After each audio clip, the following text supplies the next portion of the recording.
Terpantas, terkini dan sahih. Bila-bila masa, di mana jua. Berita di jari. Subscribe YouTube Buletin TV3.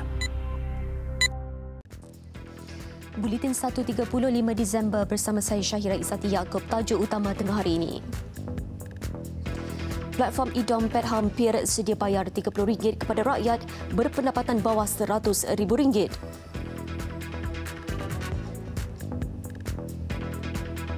Anwar Ibrahim nafi fitnah Muhammad Yusof Rotha.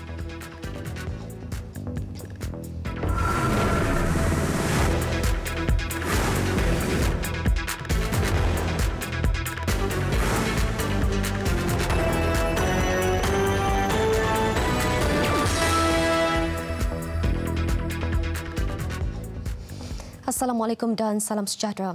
Mayat kanak-kanak perempuan dilaporkan lemas selepas tergelincir di Sungai Pulau Kuching, Kuala Lipis, Pahang Isnin lalu ditemui pagi tadi. Mayat mangsa Nordiaya Akila Muhammad Khairul Adli, 6 tahun, ditemui terapung 4 km dari lokasi dia dilaporkan hilang. Operasi hari keempat membabitkan 45 anggota penyelamat ditamatkan sejurus mayat mangsa dijumpai jam 8.04 pagi tadi. Mayat kemudiannya dihantar ke Hospital Kuala Lipis untuk bedah siasat.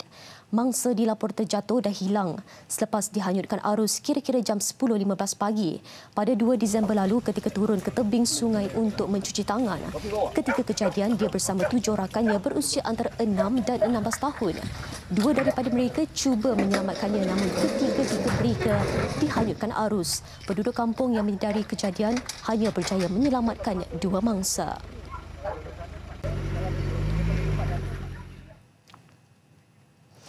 Beberapa kawasan di Lawas dan Baram Sarawak mula dinaiki air susulan hujan lebat berterusan. Bagaimanapun setakat ini tiada pusat pemindahan sementara dibuka bagi menempatkan penduduk yang terjejas. Menurut laporan Jawatankuasa Pengurusan Bencana Sarawak, banjir menyebabkan 5 sekolah di Lawas dinaiki air. Lokasi terjejas ialah Sekolah Kebangsaan SK Luagan, SK Siang Siang, SK Terusan, SK Ulu Merapuk dan SJK Sunhua Sunda. Namun situasi itu tidak menjejaskan operasi sekolah kerana musim cuti persekolahan. Turut dilanda banjir 3 sekolah di Baram termasuk SK Lompanai dengan paras air sehingga 1 meter. Dalam pada itu, 6 stesen pemantauan paras air sungai, Jabatan Pengairan dan Saliran Sarawak mencatat bacaan pada tahap waspada, manakala di stesen Ukong bagi lembangan Sungai Limbang, paras air melepasi tahap bahaya. Sementara itu, banjir di Kelantan pula semakin reda dengan jumlah mangsa yang dipindahkan mulai menurun dan hanya membabitkan 2 jajahan di negeri itu. Sehingga tengah hari tadi, jumlah mangsa sekitar 10,500 orang berbanding 11,436 pagi tadi. Mangsa di Kelantan terdiri daripada 4,000 keluarga di 25 pusat pemindahan sementara PPS di Pasir Mas dan Tumpat. Sebahagian besar penduduk dipindahkan di Pasir Mas melibatkan 7,412 orang. Sungai Golok masih melepasi paras bahaya iaitu di Rantau Panjang, Pasir Mas pada 10.04 meter. Setakat ini 3 korban banjir dilaporkan di negeri itu akibat lemas dan 1 kes renjatan elektrik. Di Terengganu, mangsa banjir kekal sekitar 1,000 orang di 7 PPS. 627 daripadanya di 6 PPS di Kuala Nerus, manakala selebihnya di Kuala Terengganu.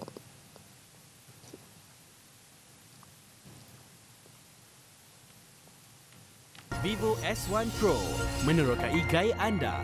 4 kamera, 48 megapiksel, ultra jelas main kamera. Vivo.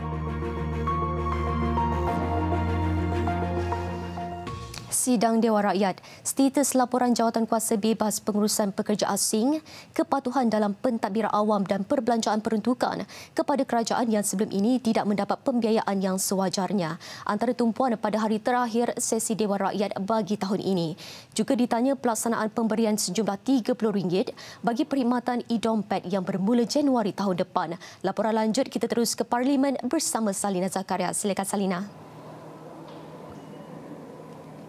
Baiklah, terima kasih Syaira Izzati Yaakob di studio, dan hari ini seperti kebiasaan hari Khamis yang sebelum ini merupakan hari waktu bagi pertanyaan-pertanyaan menteri pada sesi pagi, dan nampaknya untuk hari ini walaupun sidang hari ini berakhir, bagi sesi penggal ini yang sebelum bersambung semula pada Mac tahun hadapan. Kerajaan dalam peringkat ujian sistem perisian bagi pelaksanaan inisiatif pembayaran RM30 melalui platform e-dompet kepada 15 juta rakyat Malaysia yang akan dibayar mulai bulan hadapan. Dan Menteri Keuangan Lim Guo Em berkata proses kemaskini ketika ini sedang pun dilakukan oleh penyedia perkhidmatan e-dompet dan juga agensi kerajaan. Sekiranya peruntukan yang telah pun diperuntukkan sebanyak RM450 juta dituntut sepenuhnya dan berjaya merangsangkan perbelanjaan, Kementerian Kewangan akan mempertimbangkan peruntukan tambahan. Sambutan baik juga akan membolehkan inisiatif ini diulangkan dengan mensasarkan lebih ramai pengguna, pedagang dan perkhidmat e-wallet. Pelaksanaan itu dilakukan di bawah penyeliaan Khazanah Nasional Berhad. Pembayaran RM30 akan ditawarkan secara one-off. Rakyat Malaysia berumur 18 tahun ke atas dengan pendapatan tahunan kurang RM100,000 layak menerima pembayaran itu. Inisiatif ini sebahagian daripada RM50.3 bilion yang disediakan untuk tempoh 5 tahun akan datang seperti mana diumumkan dalam Belanjawan 2020 untuk merangsang transaksi digital. Dan pada sesi seterusnya, kerajaan memaklumkan menandatangani memorandum persefahaman ataupun MOU dengan 5 negara sumber pekerja asing untuk mewajibkan kursus induksi kepada mereka sebelum mereka memasuki negara ini. Dan Menteri Sumber Manusia M. Kulasegaran berkata antara negara yang terlibat ketika ini ialah Nepal, Sri Lanka, Vietnam dan juga Kemboja. Ketetapan sama juga akan dilanjutkan dengan negara sumber pekerja asing yang lain, antaranya seperti Indonesia, India dan juga Bangladesh. Perjanjian pengambilan pekerja asing dari Bangladesh, betul, satu ketetapan yang terdekat akan dibuat oleh kementerian, di mana ada 1-2 perkara yang belum lagi disetujui oleh kedua kerajaan, dan bila itu dapat dicapai, kabinet akan saya akan bawa perkara itu kepada kabinet untuk keputusan. Lepas tu diberi kebenaran untuk mentandatangani memorandum understanding. Saya berpercaya dalam tempoh 3 bulan ni perkara itu boleh diselesaikan. Ketika ini terdapat 2.2 juta pekerja asing berdaftar dalam pelbagai sektor di Malaysia. Dalam perkembangan lain, laporan yang disediakan Jawatan Kuasa Bebas Pengurusan Pekerja Asing akan dibuka untuk kegunaan institusi pendidikan, penyelidik dan penganalisis untuk tujuan kajian lanjut. Beliau menjawab soalan yang dibangkitkan oleh Ahli Parlimen Lanang Alice Lu Kiong Ying.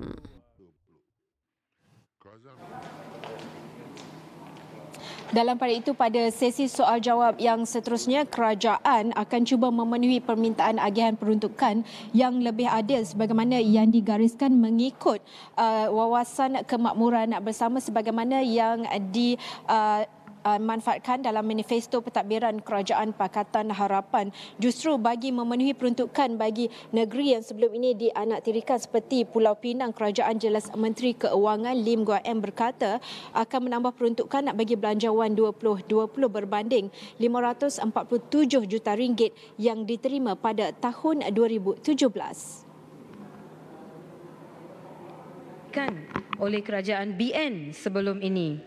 Maka selaras dengan usaha murni Kerajaan Pakatan Harapan untuk menghidupkan semula semangat konsep federalisme mengikut jadual ke-9 Perlembagaan Persekutuan, ingin saya bertanya, apakah usaha-usaha kerajaan untuk desentralisasi kuasa dengan kerajaan-kerajaan negeri? Kalau kita lihat jumlah peruntukan pembangunan yang telah pun diberikan kepada Pulau Pinang di bawah kerajaan lama adalah hanya sebanyak RM547 juta dalam tahun 2017 dan diperuntukkan dalam bajet 2018 adalah sebanyak RM608 juta. Dan ini telah dinaikkan di bawah Belanjawan 2019 kepada RM857 juta dan untuk Belanjawan 2020 telah dinaikkan kepada RM980 juta. Tentu ada pihak yang tertentu yang ingin mempermainkan sentimen dan tidak mahu menerima hakikat bahawa peruntukan pembangunan telah dinaikkan. Bagi negeri-negeri lain yang mendapat peruntukan berbeza sebelum ini, kerajaan akan cuba memastikan ia diagihkan seadilnya. Kerajaan pusat dalam pada itu menyumbang nilai geran sebanyak 32.4 bilion ringgit kepada kerajaan negeri sejak 2014 hingga 2018.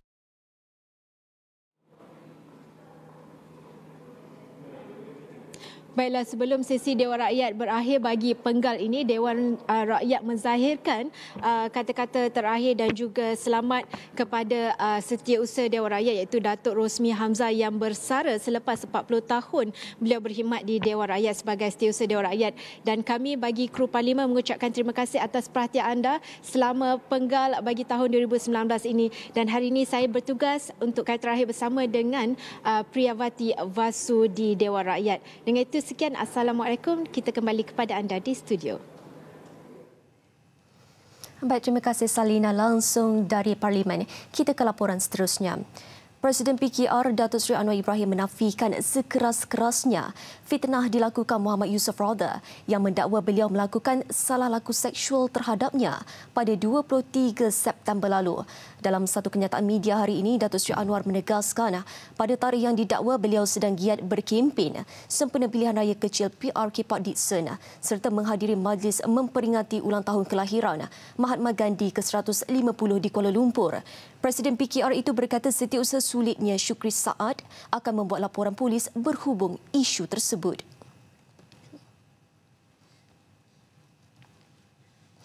Dan dalam sidang media di lobi Parlimen sebentar tadi, Datuk Seri Anwar berkata tindakan yang dilakukan itu adalah muslihat menjatuhkan imejnya menjelang Kongres Nasional Keadilan ke-14 dan proses peralihan kuasa pimpinan negara. Saya yakin, sebab itu dalam kenyataan saya sebut, dia kata setahun yang lalu, tapi kebetulan 2 hari sebelum Kongres dan tak kala meningkat soal transisi kuasa. Dan ini saya dah biasa dalam politik seperti ini. Apa yang persepsi negatif terhadap Kongres itu nampak. Persidangan 3 sayap UMNO iaitu wanita, pemuda dan puteri berlangsung hari ini dengan setiap ketua sayap menyampaikan ucapan dasar disusuli pembentangan usul dan perbahasan. Wanita UMNO bersidang di Dewan Tun Hussein On dengan ketuanya Datuk Noraini Ahmad menyampaikan ucapan dasar. Persidangan pemuda pula berlangsung di Dewan Merdeka dengan diketuai Datuk Dr. Ashraf Wajdi Dusuki. Ketua Pergerakan Puteri UMNO, Datuk Zahidah Zariq Khan juga menyampaikan ucapan dasarnya di hadapan perwakilan puteri yang bersidang di Dewan Tun Dr. Ismail. Seramai 976 anggota perwakilan menghadiri Perhimpunan Wanita UMNO, manakala perwakilan pemuda 973 orang dan puteri disertai 960 anggota perwakilan. Keseluruhannya 5,603 anggota perwakilan UMNO dari seluruh negara berhimpun bagi menjayakan Perhimpunan Agung UMNO 2019 yang dijadual berakhir Sabtu ini.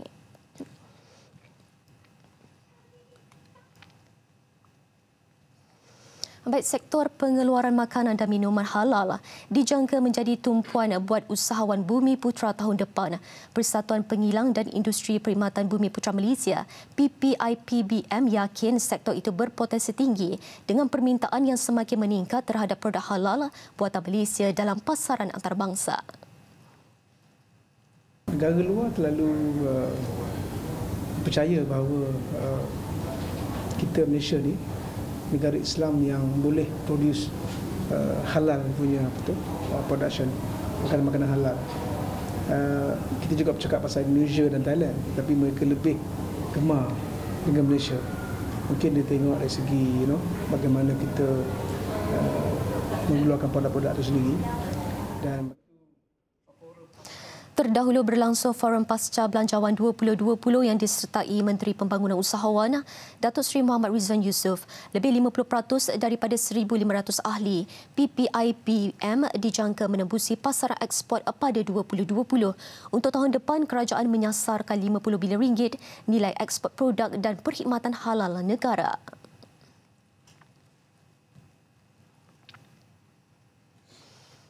8 pemuzik muda tempatan dipilih untuk menyertai Festival Muzik Antarabangsa, kelas festival yang bakal diadakan di Itali tahun depan, teruja untuk menimba pengalaman penganjur bekerjasama melakukan persembahan amal demi membiayai kos perbelanjaan anak-anak muda itu.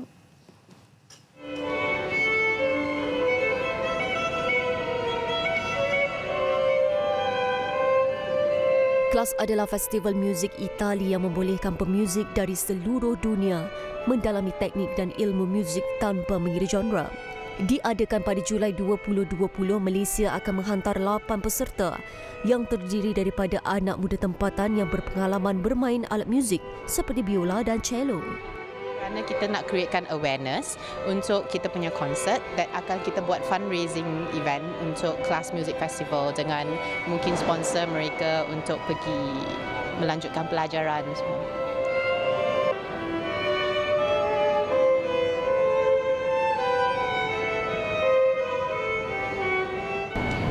Feel very happy because only a few, as our director said, only a few can be selected to this class festival, and there's 8 of us which is selected, which means we are quite experienced in our part of our instrument, so we are very happy that we're able to be accepted into this festival.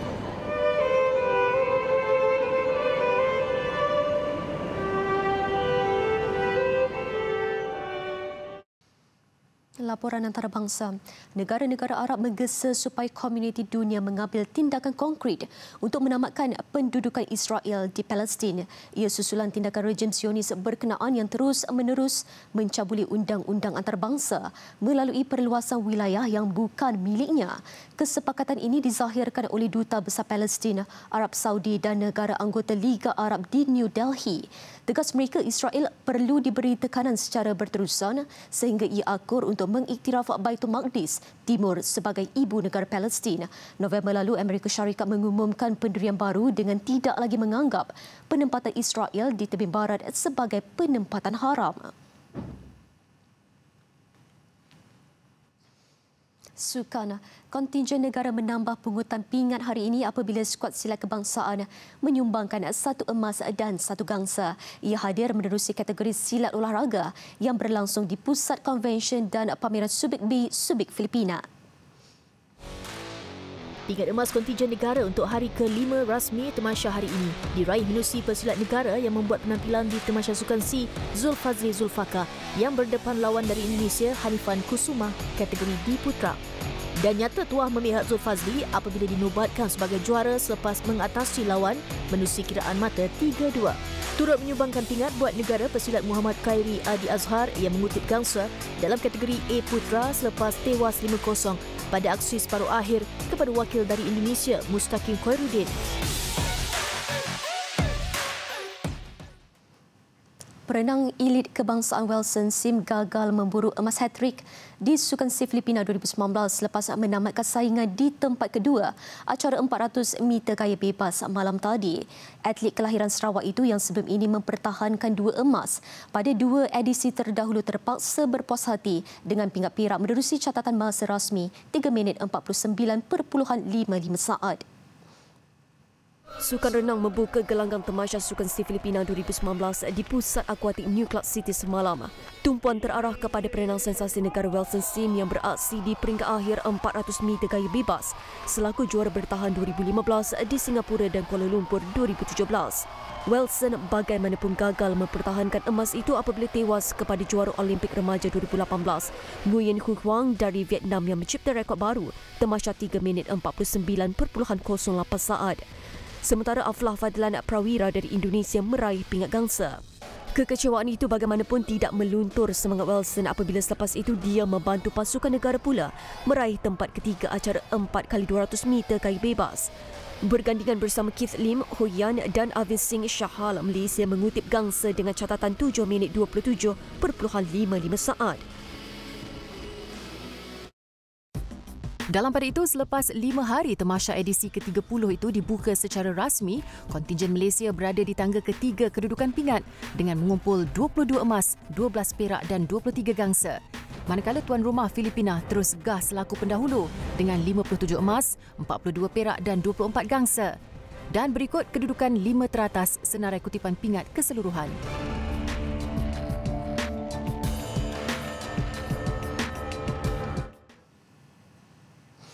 Sebelum menutup paparan hari ini, satu kabar duka menyelubungi industri seni tanah air. Penyanyi popular era 80-an Datuk Nasir Wahab menghembuskan nafas terakhir di Pusat Perubatan Universiti Malaya PPUM pada 12.45 tengah malam tadi. Allahyarham selamat dikebumikan di Tanah Perkuburan Batu Belah, Kelang, Selangor jam 11 pagi tadi. Terdahulu jenazah dibawa ke Masjid Sirajuddin Al-Anwar, Kelang untuk disembahyangkan. Pengebumian Allahyarham dihadiri rakan seperjuangan termasuk Datuk M. Nasir, Datuk Nash Left-Handed serta Ramlah Ram.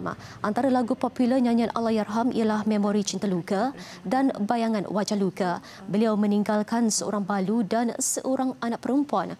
Pemergian Allahyarham disifatkan sebagai kehilangan besar pada industri muzik tanah air.